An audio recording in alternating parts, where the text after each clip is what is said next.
हमारी संगठन की मांगे हैं कि जैसे भारतीय रेलवे इसमें जो ग्रुप डी की भर्ती होती है उसमें हमारा ट्रैक मेंटेनर की पदोन्नति के अवसर प्रशासन द्वारा समाप्त किए गए, जबकि ग्रुप डी के अन्य डिपार्टमेंट के लोग हैं वो पदोन्नत होकर के अच्छी पोस्टों पे चले जाते हैं ट्रैक मेंटेनर को रोक रखा है। दूसरा हमारा है एक जो रात्रिकालीन गश्त होती है पेट्रोलिंग, जिसमें हमारे अकेले आदमी से पेट्रोलिंग कराई जाती है जंगल रूपी रास्तों में, और पेट्रोलमैन कर्मचारी की सुरक्षा के लिए ना तो दूसरा डबल पेट्रोलमैन दे रखा है और ना ही रक्षक डिवाइस दे रखा है। जो रक्षक डिवाइस का मतलब ये होता है कि जो हमारे को ट्रेन के बारे में जानकारी दे सके। तीसरी हमारी ये डिमांड है कि जो हमारा सीनियर ट्रैक मेंटेनर कर्मचारी है उसको 4200 ग्रेड पे तक प्रमोशन मिलना चाहिए।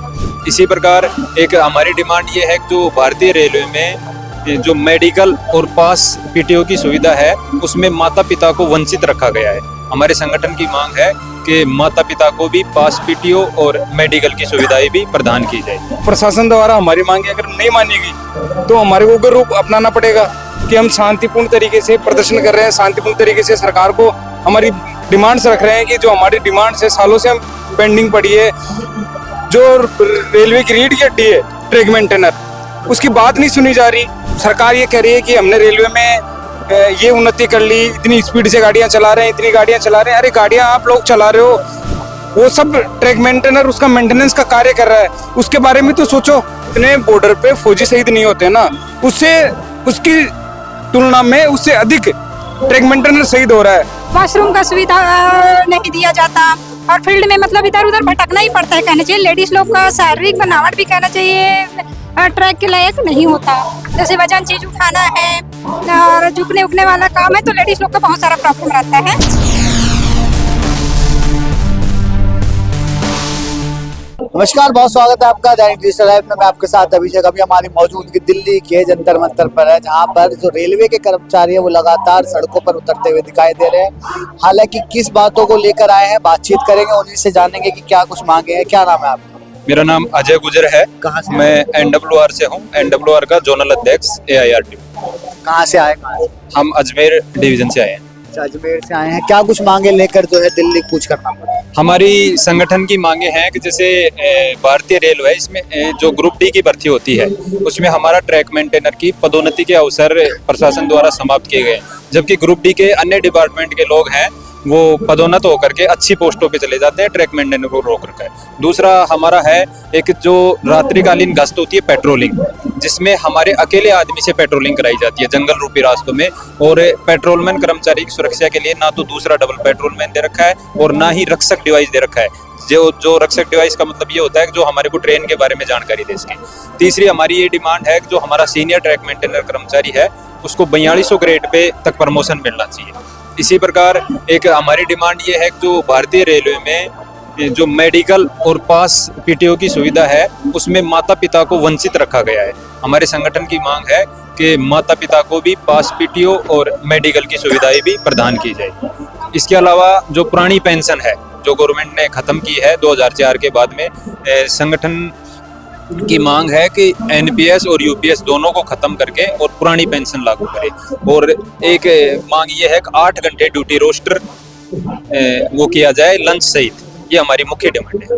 अगर नहीं मांगे मानी जाती है फिर क्या कदम है? देखो, नहीं मांगे मानने पर अब जैसे आज सब पूरे देश भारत देश के सैकड़ों ट्रैक मेंटेनर आज जंतर मंतर की धरती पर आए हैं, और अगर प्रशासन द्वारा लगातार हमारी मांगों को इग्नोर किया जाता है तो शीघ्र ही समस्त भारत के रेलवे कर्मचारी वापस से इस आंदोलन को उग्र रूप देंगे और वापस से जंतर मंतर का घेराव करेंगे। क्या नाम? दिनेश कुमार यादव। क्या कुछ मांगे लेकर आए? अगर अभी भी मांगे नहीं पूरी होती हैं तो फिर क्या कुछ? देखो, प्रशासन द्वारा हमारी मांगे अगर नहीं मानी गई तो हमारे को उग्र रूप अपनाना पड़ेगा कि हम शांतिपूर्ण तरीके से प्रदर्शन कर रहे हैं, शांतिपूर्ण तरीके से सरकार को हमारी डिमांड्स रख रहे हैं कि जो हमारी डिमांड्स है सालों से हम पेंडिंग पड़ी है। जो रेलवे की रीढ़ की हड्डी है ट्रैक मेंटेनर, उसकी बात नहीं सुनी जा रही। आज आप सरकार ये कह रही है कि हमने रेलवे में ये उन्नति कर ली, इतनी स्पीड से गाड़ियां चला रहे हैं, इतनी गाड़ियां चला रहे हैं। अरे गाड़ियां आप लोग चला रहे हो, वो सब ट्रैक मेंटेनर उसका मेंटेनेंस का कार्य कर रहा है, उसके बारे में तो सोचो। अगर जो प्रतिदिन 2 से 3 कर्मचारी ट्रैक मेंटेनर रन ओवर हो रहे हैं, जितने बॉर्डर पे अगर सही पूछो ना, जितने बॉर्डर पे फौजी शहीद नहीं होते ना, उससे उसकी तुलना में उससे अधिक ट्रैक मेंटेनर शहीद हो रहा है, चीथड़े हमारे साथियों के चीथड़े बिखर जाते हैं, उनके अंग का एक एक टुकड़ा चुगना पड़ता है हमारे को। वो स्थिति हमारे लिए बहुत दयनीय है। तो अगर सरकार हमारी बात नहीं सुनती है तो हम उग्र रूप अपनाएंगे, हम हमारा प्रदर्शन का जो तरीका है ना वो बदलेंगे। हम शांतिपूर्ण तरीके से सरकार तक अपनी बात पहुंचाना चाह रहे हैं कि कैसे भी हमारी बात सुन ले सरकार। सरकारी नौकरी करते हैं आप, सरकारी नौकरी है आपके पास, तो क्या ऐसे में आप ये सारी चीजें करना, धरना प्रदर्शन, इससे तो आपकी नौकरी के ऊपर भी सवाल उठ सकते हैं। नहीं, नौकरी पे सवाल कैसे उठ सकता है? देखो, आंदोलन का अधिकार सबको है। अगर आंदोलन एक अनुशासन प्रिय और सिस्टेमेटिक ढंग से किया जाए तो एक ये उचित प्लेटफॉर्म, जैसे भारत की राजधानी दिल्ली में भी एक जंतर मंतर पर ये सरकार द्वारा ये माध्यम दिया गया है कि किसी भी प्रकार का शोषित वंचित कर्मचारी हो उसको एक प्लेटफॉर्म दिया जाता है कि आप अपनी उचित मांगों को इस प्लेटफॉर्म के माध्यम से रखो। अगर प्रशासन को लगता है कि हाँ वास्तव में सुधार की आवश्यकता है, और उम्मीद भी है, जिस प्रकार हमारे रेल मंत्री और भारत सरकार हमारे रेलवे सिस्टम को सुदृढ़ बना रहे हैं और बहुत अच्छे से रेलवे स्टेशनों का भी विकास हो रहा है, ट्रेनों की गति भी बढ़ रही है, संख्या बढ़ रही है। हमें पूर्ण रूप से उम्मीद है कि कर्मचारियों का भी वो ध्यान रखते हुए कर्मचारियों को पूर्ण सुरक्षा प्रदान करेंगे। और जिस प्रकार जैसे 8वां वेतन आयोग आ रहा है तो जो ट्रैक पे दिन रात, मतलब विपरीत मौसम में, सर्दी गर्मी बरसात, तीनों प्रकार के मौसम में एक ट्रैक मेंटेनर कर्मचारी 24 घंटे ट्रैक पे रहता है, तो उनके बारे में सोच करके और विशेष रूप से ट्रैक मेंटेनर कर्मचारी को अलाउंस दिए जाएंगे। ये हमारे। और महिलाएं में हमारे साथ, क्या नाम है मैडम आप? धनेश्वरी लहरे लिखती हूँ मैं। आप कितने समय से जो है धरना प्रदर्शन कर रहे हैं, ऐसे कहाँ से आई?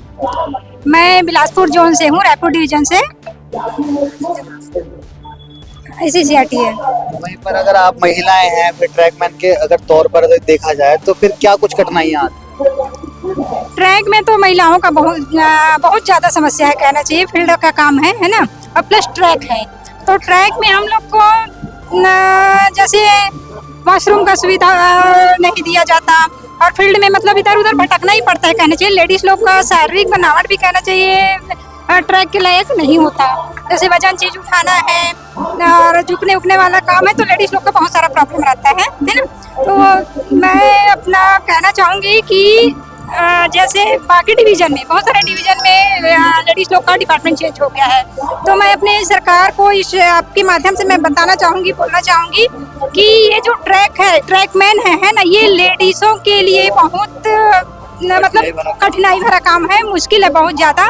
तो इन समस्याओं को देखते हुए, लेडीज लोग का समस्या को समझते हुए, मतलब उनका डिपार्टमेंट विभाग मतलब चेंज करने का है ना, होना चाहिए। लगता है आपको सरकार सुनेगी इन बातों? नहीं, सुनना तो चाहिए, जरूर सुनना चाहिए। नहीं, अगर नहीं सुनती है तो फिर ये धीरे धीरे करके विकराल रूप में लेते जा रहा है ना। और बहुत सारी समस्याओं को, छोटी छोटी समस्याओं को देखते हुए तो लग रहा है कि सुनेगी जरूर, लेकिन जितना जल्दी हो सके सुन ले तो बहुत अच्छा है, क्योंकि बार बार हमको ऐसे मैदान में आके खड़े होना पड़ता है, तो ये सही नहीं है। इससे अच्छा है कि अधिकारी कर्मचारियों के हित में आप अपना पक्ष रखें, उनकी समस्याओं को सुलझाएं, तो फिर हमको मैदान में उतरने की जरूरत नहीं पड़ेगी। और भी लोग हैं, क्या नाम है भाई साहब? राम खिलाड़ी मीना। क्या कुछ मांगे लेकर आए? अगर अभी भी बातें पूरी नहीं होती है तो फिर क्या मतलब लगता है कि ऐसे धरने प्रदर्शन जो कर रहे हैं आप, उससे जो है क्या सरकार के कानों पे चुरेगी? हाँ, जरूर झुकेगी, सरकार को जरूर मानना पड़ेगा हमारी मांगे। तो आपने कहीं ज्ञापन सौंपा? अश्विनी वैष्णव है, रेलवे मंत्री है, उनके पास गए, उनसे बातचीत करने की कोशिश की? हाँ जी। क्या आश्वासन? अभी उन्होंने आश्वासन दिया था, करने के लिए बोला था कि आगे आपकी मांगों का ध्यान रखेंगे, आपकी सुविधाएं, जो भी सुविधाओं के लिए हम आगे से प्रयास करेंगे। और रक्षा डिवाइस के लिए, ऋण के लिए, हमारे लिए जो भी मांगी थी उनकी पूरा करने का वादा किया था। भरोसा है सरकार? अब सरकार पे तो भरोसा तो है। तो बात करने गए तो अभी आपने देखा सुना, जो यहाँ पर तमाम लोग आए थे उनसे हमने बातचीत करी। बातचीत के दौरान यही बातें सामने आई है कि अगर यहाँ पर सरकार बातें नहीं मानती है तो इनका जो प्रदर्शन है वो कहीं ना कहीं उग्र भी होता हुआ दिखाई देगा। फिलहाल देखने वाली बात ये रहती है कि सरकार इनकी बातों को मानती है या नहीं। फिलहाल के लिए बस इतना ही। दैनिक डिजिटल लाइव के लिए दिल्ली से अभिषेक से।